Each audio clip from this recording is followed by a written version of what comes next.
Perspektive Ausland. Der Podcast für Unternehmer und Freiberufler, die es ins Ausland zieht. Egal ob Steuerplanung, Auslandsfirmengründung oder Lifestyle-Fragen. Hier geht's jede Woche zur Sache. Und hier sind deine Gastgeber, Daniel Taborek und Sebastian Sauerborn. Extravagant leben wie James Bond, keine Steuern bezahlen, das verspricht die Flaggentheorie. Wir haben uns mal angesehen, was die Webseite Nomad Capitalist zur sogenannten Flaggentheorie schreibt, und ich zitiere jetzt: Stellen Sie sich vor, Sie wohnen, wo Sie wollen. Sie wissen, dass Ihr Vermögen sicher ist und Ihre Privatsphäre ist intakt und Ihre Steuerpflichten null. Es klingt fast zu schön, um wahr zu sein, und ich zitiere noch: Aber die Strategien hinter der Flaggentheorie können genau zu diesen Ergebnissen führen. Ein Leben ohne Steuern, sicheren Vermögenswerten und grenzenloser Freiheit. Also was ist die Flaggentheorie? Wenn Sie hier, also auf unseren Seiten, schon einige Zeit verbracht haben, wissen Sie ja, dass wir genau über solche Konzepte der Internationalisierung sprechen. Also zum Beispiel ein Offshore-Bankkonto zu haben, einen zweiten Pass zu erhalten und sogar Ihre Webseite im Ausland zu hosten. Die Flaggentheorie umfasst diese Ideen und mehr. Wir sprechen also über das Ziel, Ihre persönlichen und finanziellen Angelegenheiten so zu diversifizieren, dass kein Staat mehr die Kontrolle über Sie oder Ihr Geld hat. Jedes Mal, wenn Sie einen Bestandteil Ihres Lebens in ein neues Land verschieben, hissen Sie dort Ihre Flagge und diversifizieren nach Faktoren wie Geografie, Finanzen, Recht, Lebensstil, Steuern, Geschäft, Gesundheit, Politik, Investitionen und mehr. Soweit schreibt also die Seite Nomad Capitalist. Klingt alles sehr einfach und fast zu schön, um wahr zu sein, Sebastian, oder? Wir haben ja eigentlich gelernt, dass immer dann, wenn etwas als ganz einfach und schnell realisierbar beschrieben wird und alles ist gar kein Problem, dann muss man sich die Sache eigentlich genauer anschauen. Und das wollen wir heute mal tun. Deshalb spreche ich über dieses Thema mit Sebastian. Was denkst du über die Flaggentheorie und das, was der Nomad Capitalist dazu schreibt? Die Flaggentheorie ist natürlich ein klassisches Get-Rich-Quick-Scheme, das in den 60er Jahren per Direktmarketing in Schundblättchen vertrieben wurde. Ja, also man denke nur an so Dinge wie ADAC, Motorwelt und sowas, so diese Kleinanzeigen, die dort sind. Ja, es handelt sich also dabei im Grunde um die gleiche Marke, die auch heute noch von etlichen amerikanischen Pseudo-Gurus und Neppern, Schleppern und Bauernfängern wie Grant Cardone, Ty Lopez, Dan Pena, Russell Brunson, Brian Rose, Tony Robbins, Jack Paul, Andrew Tate und Jordan Belfort, wie sie alle heißen, erfolgreich angewandt wird. Ja, man verwendet fragwürdige Hochdrucksverkaufsmethoden, um oft eigentlich wenig erfolgreichen Wannabes sündhaft teure Kurse und anderes Material anzudrehen, welche relativ nutzlose Informationen enthalten und wo man angeblich lernt, wie man eben sehr schnell, sehr reich und erfolgreich wird. Im Grunde die gleiche Masche ist auch die Flaggentheorie einfach letztlich aus einer Zeit, bevor es das Internet gab, wo es halt also noch papierbasiert war. Ja, das heißt, ich schreibe dahin, kriege dann Material, muss dann kaufen und so weiter und so fort. Ich empfehle übrigens jedem den YouTube-Kanal des Engländers Mike Winnet, der diesen Entrepreneurs, diesen ganzen Gurus, diesen ganzen Fake-Gurus, wie ich sie oben genannt habe, hier auf den Grund geht und die schonungslos und auf sehr humorige Weise entlarvt. Link packen wir in die Beschreibung des Videos. Okay, also trotzdem nochmal nachgefragt. Alles Quatsch und nur Geschäftemacherei?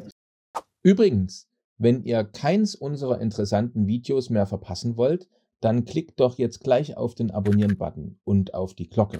Auch über Kommentare, Fragen oder einen Daumen hoch freuen wir uns sehr. Ja, also im Grunde genommen aus meiner Meinung nach schon. Ja. Natürlich, wie auch eben diese Kurse von diesen ganzen Leuten da, Grant Cardone, Tony Robbins, so natürlich, das sind so ganz banale Wahrheiten drin, ja, und einfach triviale Sachen. Ist ja völlig klar. Natürlich ist da ein wahrer Kern drin und nicht alles ist falsch. Aber ich muss natürlich keine teuren Kursmaterialien und Informationsmaterialien mehr kaufen. Also es lässt sich im Grundsatz sagen, dass eigentlich die Flaggentheorie, so wie sie funktioniert hat, so wie sie beschrieben wird, dass es die versprochen hat, eben diesen James Bond-Lebensstil, ja, so hier mit dem Boot hin und her fahren und so weiter, noch nie funktioniert hat und heute eigentlich schon gar nicht mehr funktioniert. Jetzt habe ich natürlich auf unseren Webseiten auch schon mal das Wort Ausflaggen entdeckt. Wir sprechen ja letztendlich auf unseren Websites auch ganz ähnliche Themen an. Also zum Beispiel Wohnsitz in einem Land, Firma in einem anderen Land, Konto vielleicht im dritten Land oder ein Teil des Vermögens in einem vierten Land, Investitionen vielleicht in Farmland, in einem fünften Land. Also letztendlich sind es ja Dinge, die wir auch auf unseren Webseiten ansprechen, oder? Natürlich. Also ich meine, wie gesagt, vieles von dem, was ja so die Flaggentheorie als so revolutionäre Erkenntnisse verkauft, ist ja letztlich trivial. Ja, wurde einfach von denen aufgegriffen und irgendwo sensationalistisch verpasst. Ja, also wie wenn ich jetzt hier den Verbrennungsmotor mit neuen Begriffen beschreiben würde und dann letztlich sage, es ist meine eigene Erfindung. Ja, also die von uns angesprochenen Konzepte haben natürlich mit der Flaggentheorie überhaupt nichts zu tun, sondern es geht bei uns Dinge, die sich in der Best Practice der internationalen Steuergestaltung bewährt haben. Aber dann müssen wir jetzt natürlich für unsere Zuschauer und Zuhörer genau das noch ein bisschen mehr diversifizieren und erklären. Das heißt, wo unterscheidet sich die Flaggentheorie denn jetzt letztendlich maßgeblich von dem, was seriöse Experten und Steuerstrategen auch raten?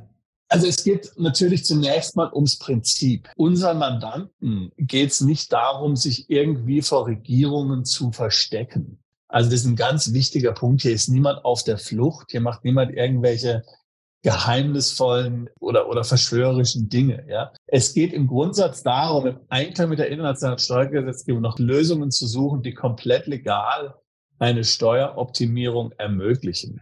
Wer nach Dubai umzieht zum Beispiel und dort wirklich wohnt, der zahlt völlig legal keine Einkommensteuer. Da ist nichts gedreht dran, da gibt es nichts zu verheimlichen. Diese Gestaltung hält die Überprüfung aller Behörden stand. Ja, also da ist nichts dran gedreht, sondern es lässt sich völlig legal machen. Da muss man auch nichts verstecken dazu. Und jetzt ganz grundsätzlich, wie steht es jetzt oder wie siehst du das, die Empfehlung, mehrere Länder als Wohnsitz, Unternehmenssitz oder Ort der Vermögensanlage zur Diversifizierung zu nutzen? Es macht immer Sinn, aus guten Gründen zu diversifizieren. Ja, das ist ja ganz klar. Wobei man natürlich sagen muss, dass viele der reichsten Menschen überhaupt, wenn man jetzt zum Beispiel, auch an die Reichen heute denkt, Elon Musk oder die Amazon-Gründer Jeff Bezos und so weiter oder auch Henry Ford früher, die haben alles auf eine Karte oder auf ganz wenige Karten gesetzt. Ja, die haben sicherlich nicht jetzt wie verrückt diversifiziert. Ja, aber das ist jetzt vielleicht eher eine Investmentstrategie. Aber das gilt im Grunde auch ein bisschen hier. Ich möchte mal hier das Beispiel bringen des russischen Oligarchen und FC Chelsea-Besitzers Roman Abramovich, der ja jetzt vor einigen Jahren hier seine Aufenthaltsgenehmigung im UK nicht verlängern konnte aufgrund diesem ganzen Schindluder, den die Russen da getrieben haben, international, auch jetzt schon vor dem ganzen Ukraine-Krieg. Ja. Also beschloss sich kurzerhand nach Israel umzuziehen. Er gehörte der jüdischen Religion an. Und dort ist eben bei Zuzöglingen so, dass sie 15 Jahre keine Steuern bezahlen müssen. Und gleichzeitig hat er sich auch den portugiesischen Pass und die portugiesische Staatsbürgerschaft gesichert. Auch hier wiederum gibt es Sonderregelungen für jüdische Mitbürger, denen dieser Pass möglicherweise zusteht. Ich glaube natürlich nicht, dass Abramovich jetzt gesagt hat, okay, die Flaggentheorie, das ist ein tolles Ding, also besorge ich mir ein paar Staatsbürgerschaften. Nee, das ist natürlich absolut totaler Quatsch. Er hat sich für dieses Setup entschieden, weil es für ihn strategisch Sinn gemacht hat und weil es für ihn nahe lag. Wie gesagt, als Anhänger des jüdischen Glaubens konnte er diese beiden nutzen. Ganz sicherlich hat er das nicht gemacht, um hier irgendwie die portugiesische Regierung gegen die israelische Regierung auszuspielen und hier irgendwas geheim zu halten vor der einen oder vor der anderen. Nach meiner Meinung nach geht es hier ganz klar um steuerliche Vorteile natürlich und auch um ein Bleiberecht im Schengen-Raum, ja, die mir die portugiesische Staatsbürgerschaft ermöglicht, jetzt nicht aber hier um irgendein Versteckspiel. Und streng genommen, jetzt gefolgt der Flaggentheorie, dann hätte Abramovich ja besser in Antigua einen Pass beantragen können oder sollen und auf den Bahamas leben sollen zum Beispiel. Ja, genau. Und das ist ja auch die Krux an der ganzen Sache, die Krux an der ganzen Flaggentheorie. Ja, die Erfolgreichen und die wirklich Reichen, die wollen eben nicht auf irgendeiner Karibikinsel dort leben und mehr oder weniger ganz im Geheimen, ja, und jetzt nur ein Leben als Jetset führen. Sicherlich auch, ja. Aber muss ich mal Gedanken zu machen, Abramovich hat 15 Jahre lang in England gewohnt, ja, in sehr stabilen Verhältnissen. Seine Kinder gingen da zur Schule, er hat sehr viel Präsenz gezeigt, er war jeden Sonntag bei den Spielen, er war da fest in die Society integriert, er war nicht irgendwie unsichtbar und hat sich da versteckt und ist dann mit dem Boot hin und her gefahren. Sicherlich, er hat eine Yacht gehabt, er ist damit rumgefahren mit der Yacht, völlig klar, ja. Aber er war öffentlich sichtbar. Ja, natürlich, er hat im Ausland Firmen gehabt, auch Voraussetzungen der Firma den Non-Dom-Status hat. damit ein Einkommen UK steuerfrei ist, dass es aus Auslandsgesellschaften kommt, ganz klar. Aber auch hier muss man sagen, ja, er hat jetzt nicht irgendwie für seine Auslandsgesellschaften jetzt irgendwelche Destinationen gewählt, wie jetzt dort, was weiß ich, die Cook Island oder so, ja, sondern es war eben naheliegend Jersey und Guernsey, ja, also dort Kanalinseln letztlich zwischen Frankreich und England. Und auch nachdem Abramovich dann tatsächlich dann eben England verlassen, wie wir es gerade eben schon gesagt hatte, ist er nicht auf irgendeine Karibikinsel gezogen, irgend so was ganz Obskures, sondern er hat sich überlegt, was macht Sinn? Jetzt habe ich diese jüdische Herkunft, dieses jüdische Erbe. Also was bietet sich mir an? Israel und Portugal. Nicht künstlich in die Ferne schweifen, das bringt überhaupt nichts. Man soll sich nach den naheliegenden Lösungen umschauen, sich dazu Gedanken machen. Das ist das, was Sinn macht. Die Flaggentheorie ist genau das Gegenteil. Da macht man kompliziert, sucht man sich irgendwelche Lösungen im Ausland zusammen, möglichst weit weg und so. Das bringt überhaupt nichts. Und in der Realität reiche, erfolgreiche Leute, auch die ich kenne, würden sowas nie machen. Und du hast vor uns ja noch einen ganz anderen wichtigen Punkt angesprochen, nämlich, dass auch vor dem Hintergrund von internationalen Abkommen man ja ohnehin sein Vermögen vor Staaten oder Regierungen nicht geheim halten kann. Und wir wissen ja alle, dass solche internationalen Abkommen auch immer weiter verschärft werden oder vielleicht ein Staat nach dem anderen sich ebenfalls solchen Abkommen noch anschließt, wo man vielleicht heute noch einigermaßen anonym meinte, leben zu können. Ja, absolut. Und in der Praxis geht es jetzt eigentlich nicht mal unbedingt um staatliche Kontrolle. Ja, also wir sehen es immer wieder auch bei Banken und bei Dienstleistern. Wenn da jetzt ein Mandant hier auf super geheimnisvoll macht und sagt, hier, ich bin hier, ich schlüpfe so immer durchs Netz, ich bin überall und nirgends, ja.